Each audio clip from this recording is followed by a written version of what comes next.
নমস্কার সকলকে English learning চ্যানেলে স্বাগত। আজকের ভিডিওতে আমরা আলোচনা করব ইউজ অফ আর্টিকেল নিয়ে। দেখো, আর্টিকেলের ব্যবহারের উপর আমি অলরেডি দুটো ভিডিও আপলোড করেছি। সেখানে আর্টিকেল কাকে বলে, আর্টিকেলের টাইপ এবং এ অ্যান এর ব্যবহার, মানে ইনডিফিনাইট যে আর্টিকেলগুলো আছে তার ব্যবহার নিয়ে ডিটেলস আলোচনা করেছি। যারা সে ভিডিওটা দেখোনি তাদের জন্য আমি ডেসক্রিপশন বক্সে সে ভিডিওর লিঙ্ক দিয়ে দিয়েছি, তোমরা অবশ্যই দেখে নিও। আজকে আলোচনা করব ডিফিনিট আর্টিকেল, অর্থাৎ দি বা দা।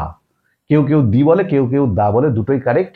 কোন ক্ষেত্রে দি হয়, কোন ক্ষেত্রে দা হয়, তা নিয়ে আমি ডিটেলস আলোচনা করে ভিডিও আপলোড করেছি। যারা দেখোনি তারা দেখে নিও, আমি ডেসক্রিপশন বক্সে লিঙ্ক দিয়ে দিয়েছি। কখন আমরা টিএইচ কে দি বলবো, কখন আমরা দা বলবো। দেখো, দা হলো একটা ডেফিনিট আর্টিকেল। কেন ডেফিনিট আর্টিকেল বলে, যদিও আমি আগের ভিডিওতে আলোচনা করেছি, তবু বলে দিচ্ছি। কারণ দা হচ্ছে নির্দিষ্টভাবে কোনো ব্যক্তি, বস্তু বা প্রাণীকে বোঝায়, তাই দাকে বলা হয় ডেফিনিট আর্টিকেল।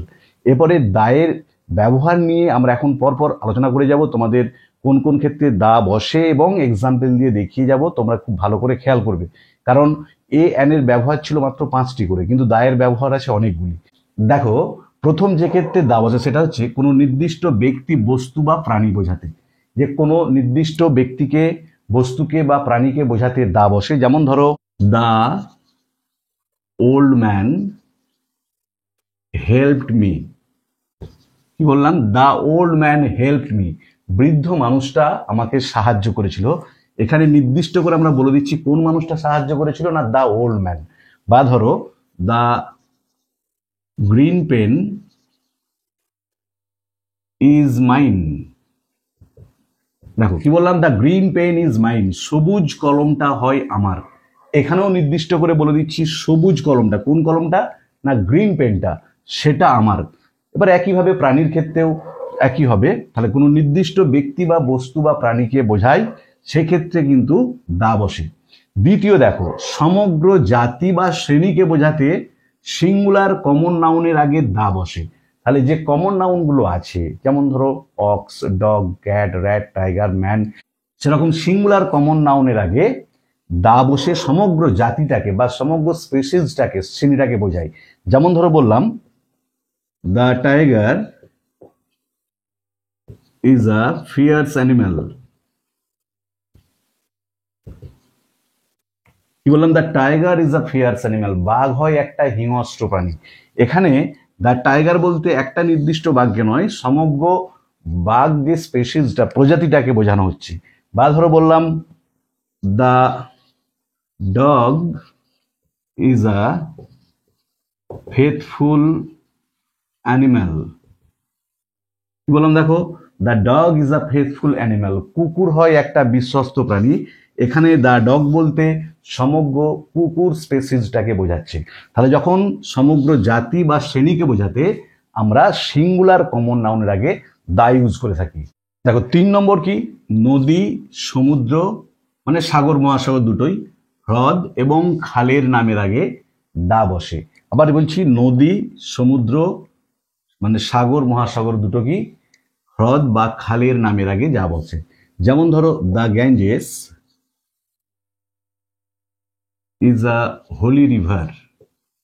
কি বললাম? The Ganges is a holy river, Ganga হয় একটা পবিত্র নদী। দেখো, গ্যাঞ্জেসের আগে আমরা দা আর্টিকেলটা ইউজ করেছি। বা ধরো বললাম, the Arabian sea is to the west of our country. কি বললাম? দ্য অ্যারাবিয়ান সি, আরব সাগর, is to the west of our country, আমাদের দেশের পশ্চিম প্রান্তে অবস্থিত। দেখো, এখানে অ্যারাবিয়ান সি, তার আগে আমরা দা ব্যবহার করেছি। একইভাবে দ্য চিল্কা, হ্রদের নাম একটা, the Chilka is in Orissa, Chilka হ্রদ উড়িষ্যাতে অবস্থিত। একইভাবে খালের নাম হচ্ছে দ্য সুয়েজ খাল। তাহলে যখন আমরা কোনো নদী, সমুদ্র মানে সাগর মহাসাগর, দুই হ্রদ বা খালের নাম লিখবো, তার আগে অবশ্যই আমাদেরকে দা ব্যবহার করতে হবে। এবার 4 নম্বরটা দেখো, এটা কিন্তু খুব ভাইটাল, পর্বতমালা ও মরুভূমির নামের আগে দা বসে। যেমন ধরো বলছি, the Himalaya is to the north of our country. কি বললাম? দা হিমালয়া, হিমালয় পর্বতমালা, is to the north of our country, আমাদের দেশের উত্তর দিকে। দেখো একটা জিনিস খেয়াল করবি, হিমালয় পর্বতমালা আমাদের দেশের উত্তর দিকে, কিন্তু যখন আমরা বলবো এভারেস্ট হচ্ছে সব থেকে বড় পর্বত শৃঙ্গ, তখন হবে Everest is the highest pick, মানে দা এভারেস্ট হবে না। তার মানেটা হলো পর্বতমালার নামের আগে দা বসলেও পর্বত শৃঙ্গের নামের আগে কিন্তু দা বসবে না, কখনোই হবে না the Everest is the highest peak, সবসময় হবে Everest is the highest peak. তাহলে ডিফারেন্সটা কি? পর্বতমালার নামের আগে দা বসবে, কারাকোরাম পর্বতমালা, হিমালয় পর্বতমালা, আন্দিজ পর্বতমালা, কিন্তু কোনো পর্বত শৃঙ্গের নামের আগে কাঞ্চনজঙ্ঘা বা এভারেস্ট বা গডউইন অস্টিন, তার আগে কিন্তু দা বসবে না। আবার ধরো মরুভূমির নাম, the Thar desert is in Rajasthan. কি বললাম? দ্য থর ডেজার্ট, থর মরুভূমি ইজ ইন রাজস্থান, হচ্ছে রাজস্থানে অবস্থিত। তাহলে থর একটা ডেজার্টের নাম, মরুভূমির নাম, তাই তার আগে দেখো আমরা দা আর্টিকেলটাকে ইউজ করেছি। দেখো 5 নম্বর কি বলেছি? ধর্মগ্রন্থ, সংবাদপত্র এবং মহাকাব্যের নামের আগে দা বসে। যেমন ধরো বললাম দা গীতা, গীতা হচ্ছে একটা ধর্মগ্রন্থের নাম, ইজ এ হোলি বুক, যে গীতা হয় একটা পবিত্র বই, এখানে গীতাটা ধর্মগ্রন্থ, তার আগে আমরা দা ইউজ করেছি। বা ধরো বললাম the Ramayana is my favourite epic, যে দা রামায়ণ, রামায়ণ হয় আমার প্রিয় মহাকাব্য, তাহলে এখানে রামায়ণটা ধর্ম মহাকাব্য, তার আগে আমরা দা ইউজ করেছি। একইভাবে ধরো he daily reads the Times of India, দেখো টাইমস অফ ইন্ডিয়া হচ্ছে একটা সংবাদপত্রের নাম, তাই তার আগে আমরা দা ইউজ করেছি, যে টাইমস অফ ইন্ডিয়ার আগে আমরা দা আর্টিকেলটাকে ব্যবহার করেছি। তাহলে যখন কোনো ধর্মগ্রন্থের নাম লিখবো, সংবাদপত্রের নাম লিখবো বা মহাকাব্যের নাম লিখবো, তার আগে আমরা দা আর্টিকেলটাকে ইউজ করব। 6 নম্বরে দেখো গ্রহ, নক্ষত্র, উপগ্রহের নামের আগে দা বসে। যখন আমরা কোনো গ্রহের নাম, নক্ষত্রের নাম বা উপগ্রহের নাম লিখবো, যেমন ধরো বললাম the sun is a star, the sun is a star, সূর্য হয় একটা নক্ষত্র, এই সূর্য নক্ষত্রটার নামের আগে আমরা দা ইউজ করেছি। বা ধরো বললাম the earth moves round the sun, কি বললাম? The earth moves round the sun, পৃথিবী সূর্যের চারিদিকে ঘুরে। আর্থ হচ্ছে একটা গ্রহের নাম, সেই গ্রহের নামের আগে আমরা দা ইউজ করেছি। একইভাবে the moon is a satellite, চাঁদ হয় একটা উপগ্রহ, চাঁদ একটা উপগ্রহের নাম, তাই তার আগে আমরা দা ইউজ করবো, যে the moon is a satellite. 7 নম্বর নিয়ম দেখো, ট্রেন, বিমান ও জাহাজের নামের আগে দা বসে। যে ট্রেন, যে দা রাজধানী এক্সপ্রেস,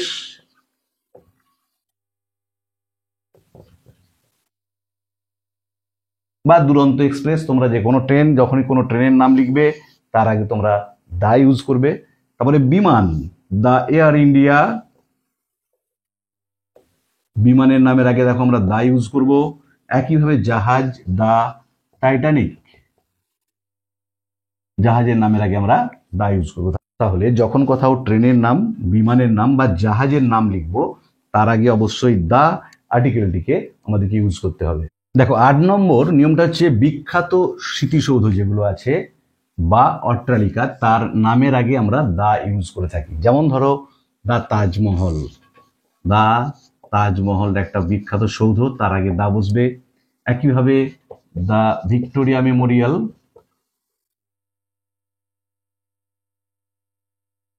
তাহলে দেখো দা তাজমহল একটা বিখ্যাত স্মৃতিসৌধ, তার নামের আগে দা বসালাম। দা ভিক্টোরিয়া মেমোরিয়াল একটা বিখ্যাত অট্টালিকা বা সৌধ, তার নামের আগে দা বসালাম। একইভাবে দা রাইটার্স বিল্ডিং, সেটাও একটা বিখ্যাত বিল্ডিং, তার নামের আগে আমরা দা ইউজ করবো। তাহলে যখন কোনো বিখ্যাত সৌধ বা অট্টালিকার নাম লিখবো, তার আগে অবশ্যই আমাদেরকে দা লিখতে হবে। একইভাবে দেখো রাজনৈতিক দলের নামের আগে আমাদেরকে দা লিখতে হবে। যখন কোনো রাজনৈতিক দলের নাম লিখবো, যেমন ধরো দা কংগ্রেস, দা বিজেপি, একইভাবে দা টিএমসি, যে প্রত্যেকটা রাজনৈতিক দলের নামের আগে আমাদেরকে কিন্তু দা লিখতে হয়। আর 10 হচ্ছে দিকের নামের আগে, আমরা যখন কোনো দিক নর্থ ইস্ট, ওয়েস্ট, সাউথ, এই দিকের নামগুলো লিখবো তার আগে আমাদেরকে দা লিখতে হয়। যেমন ধরো বললাম the sun rises in the east. দেখো সূর্য পূর্ব দিকে ওঠে, এই যে ইন দ্য ইস্ট, ইস্ট দিক, তার আগে আমরা দা ব্যবহার করছি। একইভাবে the sun sets in the west, সূর্য অস্ত যায় পশ্চিম দিকে, ওই দা ওয়েস্ট, ওয়েস্টের আগে দা ব্যবহার করছি। Darjeeling is to the north of our state, the Bay of Bengal is to the south of our state, বঙ্গোপসাগর আমাদের রাজ্যের দক্ষিণ দিকে। তাহলে যখন কোনো আমরা দিকের নাম লিখবো তার আগে অবশ্যই আমাদেরকে দা লিখতে হবে। দেখো 11 নম্বর হচ্ছে ঐতিহাসিক ঘটনা বা কোনো গুরুত্বপূর্ণ দিন, তার নামের আগে আমাদেরকে দা ব্যবহার করতে হবে। তার নামের আগে আমরা অবশ্যই দা ব্যবহার করবো। যেমন ধরো দ্য ব্যাটেল অফ প্লাসি, মানে হচ্ছে পলাশির যুদ্ধ, দ্য ব্যাটেল অফ প্লাসি। দেখো একটা ঐতিহাসিক ঘটনা পলাশির যুদ্ধ, the battle of Waterloo, Waterloo যুদ্ধ। দ্য ওয়াটারলু হচ্ছে একটা ঐতিহাসিক ঘটনা, সেই জন্য দ্য ব্যাটেল অফ ওয়াটারলু। একইভাবে গুরুত্বপূর্ণ দিন ধরো দ্য 15th আগস্ট, 15ই আগস্ট, বাট দ্য 26th জানুয়ারি, 26শে জানুয়ারি একটা স্বাধীনতা দিবস, একটা আমাদের প্রজাতন্ত্র দিবস। তাহলে ঐতিহাসিক ঘটনা বা গুরুত্বপূর্ণ দিনের আগে আমাদেরকে দা ইউজ করতে হয়। একইভাবে জাতি ও ধর্মের আগে, যখন আমরা কোনো জাতির নাম লিখব বা ধর্মের নাম লিখব তার আগে আমাদেরকে দা ইউজ করতে হবে। যেমন ধরো বললাম দা বেঙ্গলি। দেখো কি বললাম, দা বেঙ্গলি মানে বাঙালি। দেখো বেঙ্গলি বানানটা কিন্তু একটু খেয়াল করবে, এলআই হলে সেটা ভাষা, BENGA এলআই হলে সেটা ভাষা। যখন বাঙালি জাতি মানে বাঙালি বলবো তখন দা বেঙ্গলি, LEE। ইংলিশের ক্ষেত্রে কিন্তু এটা নয়, ইংলিশ মানে হচ্ছে ইংরাজি, আর যখন দা ইংলিশ, একই প্রনাউন্সিয়েশন, একই স্পেলিং, তখন সেটা হয়ে যাবে জাতি, ইংরেজ। তাহলে যখন আমরা কোনো জাতির নাম লিখবো তার আগে দা ইউজ করব। যখন কোনো ধর্মের নাম লিখবো, দা হিন্দু বা দা খ্রিস্টিয়ান, ধর্মের নামের আগে আমরা দা ইউজ করব। তাহলে জাতি এবং ধর্মের নামের আগে আমাদেরকে দা ইউজ করতে হবে। 13 নম্বর হচ্ছে বাদ্যযন্ত্রের নামের আগে আমাদেরকে দা ইউজ করতে হবে। যখন আমরা কোনো বাদ্যযন্ত্রের নাম লিখব, ধরো দা পিয়ানো, দা গিটার, এরকম যে কোনো বাদ্যযন্ত্রের যখন আমরা নাম লিখবো তার আগে আমাদেরকে অবশ্যই দা ইউজ করতে হবে। দেখো 14 নম্বর হচ্ছে খুব ভাইটাল জিনিস, জায়গার নামের সাথে অর্থের মিল থাকলে তার আগে আমরা দা ইউজ করব। মানে যে সকল জায়গাগুলোর সাথে তার নামটার যে অর্থ, তার সাথে যদি জায়গাটার মিল থাকে তখন আমরা সেখানে দা ব্যবহার করব। যেমন ধরো দা সুন্দরবন। দেখো দা সুন্দরবন, সুন্দরবন মানে কি সুন্দরী গাছের বন। তাহলে সত্যি সত্যি সুন্দরবন হচ্ছে সুন্দরী গাছের বন, তাহলে অর্থের সঙ্গে জায়গাটার নামটার মিল হচ্ছে, তাই আমরা কি লিখলাম দা। কিন্তু দা কলকাতা, দা মুম্বাই, দা দিল্লি কিন্তু নয়। তাহলে যখন জায়গাটার নামের সাথে তার অর্থের মিল থাকবে, যেমন ধরো দা ডেকান, ডেকান মানে কি দাক্ষিণাত্য, দক্ষিণের দেশ।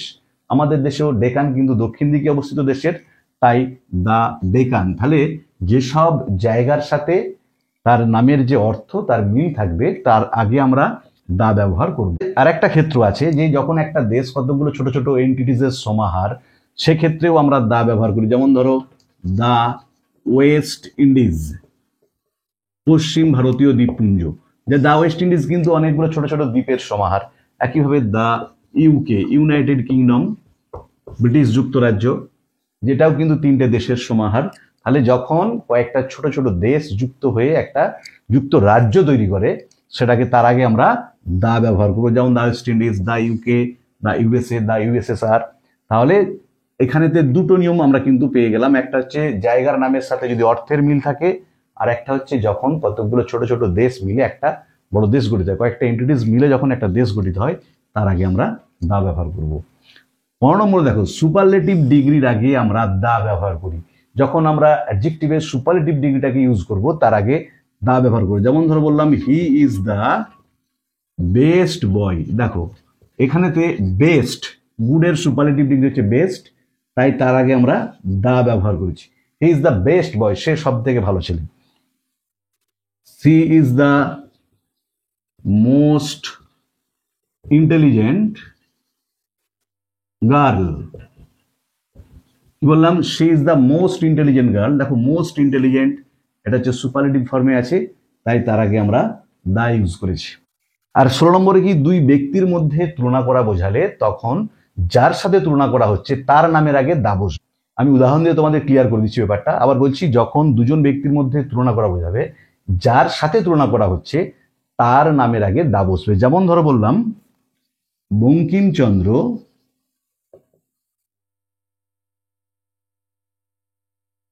is the Scot of Bengal. কি বললাম? Bankimchandra is the Scott of Bengal. Walter Scott একজন বিখ্যাত ইংরেজ লেখক, তার সঙ্গে কার তুলনা করা হয়েছে? বঙ্কিমচন্দ্র এবং স্কট। দেখো, স্কটের সঙ্গে তুলনা করা হয়েছে বলে বঙ্কিমচন্দ্রের আমরা তার আগে দি ইউজ করেছি বা দা ইউজ করেছি। বা ধরো বললাম, Rahul is the Sachin of our team. কি বললাম? Rahul is the Sachin of our team. আমাদের দলের সচিন হচ্ছে রাহুল। তাহলে দেখো, এখানে সচিন টেন্ডুলকর বিখ্যাত ক্রিকেট প্লেয়ার, তার সঙ্গে আমাদের দলের রাহুলের তুলনা করা হচ্ছে, তাই আমরা সচিনের সঙ্গে তুলনা করছি বলে সচিনের আগে আমরা দা আর্টিকেলটা ইউজ করেছি। তাহলে যখন দুই ব্যক্তির মধ্যে তুলনা করা হবে, যার সাথে তুলনা করা হবে তার আগে কিন্তু আমরা দা আর্টিকেলটাকে ইউজ করব। তাহলে আজকের ভিডিওতে আমরা ডেফিনিট আর্টিকেল কাকে বলে এবং দায়ের গুরুত্বপূর্ণ 16টা ব্যবহার নিয়ে ডিটেলসে আলোচনা করলাম। ভিডিওটা ভালো লাগলে তোমরা অবশ্যই লাইক, শেয়ার ও কমেন্ট করে জানাবে। আর যারা চ্যানেলটা প্রথম দেখছো বা চ্যানেলটা এখনো সাবস্ক্রাইব করোনি, তারা অবশ্যই চ্যানেলটা সাবস্ক্রাইব করে পাশে থাকা বেল বাটনটা প্রেস করবে, যাতে পরের ভিডিওগুলো আপলোড করার সাথে সাথে তোমাদের কাছে নোটিফিকেশন পৌঁছে যায়। আর পরের ভিডিওতে আমরা আলোচনা করব আরো একটি ইন্টারেস্টিং বিষয় নিয়ে। বিষয়টা হচ্ছে কোন কোন ক্ষেত্রে এ, অ্যান এবং দা বসবে না। দেখো, আমরা 3টে ভিডিওতে আলোচনা করলাম কোথায় এ বসবে, কোথায় অ্যান বসবে, কোথায় দা বসবে। পরের ভিডিওতে আলোচনা করব কোন কোন ক্ষেত্রে আমরা এ বা অ্যান বা দাকে ইউজ করতে পারবো না। তাই তোমরা অবশ্যই চ্যানেলটা ফলো করবে। ভালো থেকো সবাই, ধন্যবাদ।